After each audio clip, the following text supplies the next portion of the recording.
یومئذ الحق، فرمایا قیامت والے دن اعمال کا وزن کیا جائے گا، یہ حق ہے۔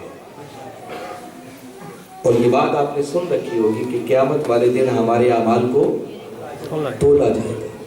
تو یہ خالی کوئی سنی سنائی یا کسی کی کہی ہوئی بات نہیں، بلکہ یہ خود خالق کائنات کا فرمان ہے۔ فرمایا والوزن یومئذ الحق، کہ قیامت والے دن اعمال کا وزن کیا جائے گا، یہ حق ہے۔ فرمایا تمہارے اعمال کو تولا جائے گا۔ حاضرین مکرم، کبھی آپ اس بات پر غور کریں کہ پوری کائنات کا دستور یہ ہے کہ جس پیمانے کے مطابق آپ آرڈر کریں گے اسی پیمانے کے مطابق آپ کو وصول بھی کرنا ہوگا۔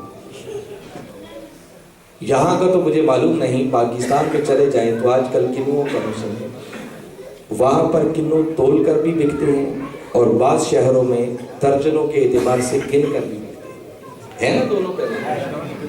اب آپ نے کہیں سے منگوانے ہوں تو آرڈر تو دے دیں کہ بھئی اتنے روپے فی کلو کے حساب سے اتنے کلو بھیج دیں، یا فی درجن کے حساب سے ان کو آرڈر دے دیں کہ اتنے روپے فی درجن کے حساب سے 100 درجن بھیج دیں، اور جب آپ کے پاس پہنچے تو آپ کہیں کہ اب میں حساب تول کر کروں گا، تو کوئی انصاف کی بات ہے؟ نہیں۔ بھئی جس پیمانے کے مطابق آرڈر ہے اسی پیمانے کے مطابق وصول بھی کیا جائے گا، پوری کائنات کا دستور۔ مگر خالق کائنات کا دستور نرالا ہے۔ اس نے جب اعمال کے کرنے کا حکم دیا، اس نے حکم دیا کہ 24 گھنٹوں میں نمازیں گن کر آپ نے 5 پڑھنی، نمازوں کی رکعتوں کو لے دیں تو وہ بھی گنتی کے اعتبار سے۔ رمضان کا مہینہ آ جائے تو چاند دیکھ لیں، دن 29 ہیں یا 30، تو روزے آپ نے گن کے پورے کرنے ہیں۔ کوئی ایک روزہ بغیر کسی شرعی عذر کے توڑ بیٹھے تو کفارہ کیا ہے کہ مسلسل گن کر 60 روزے اور رکھ دیں، اور اگر آپ نے ایک ناغہ کر لیا چھوڑ دیا تو گنتی پھر دوبارہ ایک سے شروع ہو جائے گی۔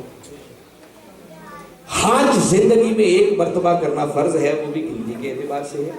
الغرض میں تفصیل میں نہیں جاتا وقت کو بچاتے ہوئے کہ اللہ رب العزت نے جب اعمال کے کرنے کا حکم دیا تو وہ گنتی کے اعتبار سے ہے، مگر عجیب بات ہے کہ وہ کہتا ہے جب قیامت والے دن حساب کروں گا تو حساب تول تول کے کروں گا۔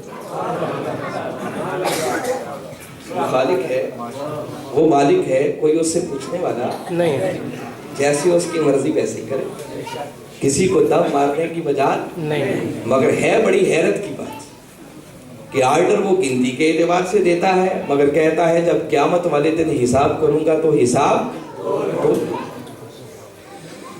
اور دوسری قابل غور بات یہ ہے کہ حاضرین مکرم، اگر قیامت والے دن ہمارے اعمال کو تولنا ہے تو یقیناً تولنے کے لیے کوئی میزان ہوگا، کوئی ترازو ہوگا۔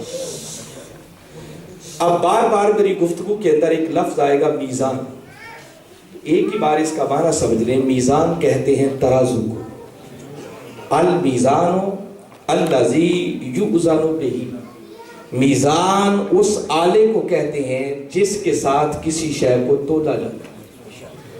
تو جب بھی میں میزان کا لفظ بولوں تو آپ کے ذہن میں آ جانا چاہیے کہ جس پر اعمال کو تولا جانا ہے اس ترازو کا نام ہے۔ تو اگر قیامت والے دن ہمارے اعمال کو تولنا ہے تو یقیناً کوئی میزان ہوگا، کوئی ترازو ہوگا جس پر اعمال کو تولا جائے گا۔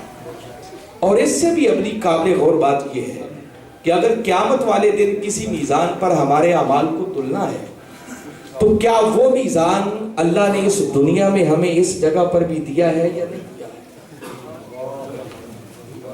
بھائی قیامت والے دن تو کوئی میزان ہو جس پر ہمارے اعمال کو تولنا ہے، اور آج اگر وہ میزان ہمارے پاس نہ ہو تو اس سے بڑا ظلم کوئی نہیں ہو سکتا۔ اگر یہاں ہمارے پاس وہ ترازو نہ ہو، وہ میزان نہ ہو، تو اس کا مطلب ہم بغیر تولے ہوئے اندازے سے اٹکن پچوسے کر کر کے اعمال بیچتے چلے جائیں گے نا، تو قیامت والے دن خطرہ ہے، وہ وزن کم بھی نکل سکتا ہے، وہ وزن زیادہ بھی ہو سکتا ہے۔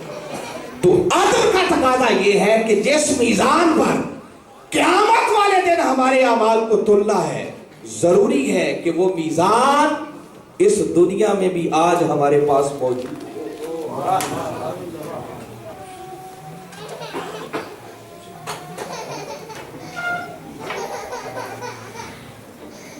اچھا نسیم صاحب، میری اگلی گزارش ہے، اب جو ساتھی بھی آئیں اس دروازے سے کوئی انٹر نہیں ہونا چاہیے، اس کو بند کر دے، لاک کر دے، اب پچھلے دروازے کو استعمال کیا جائے۔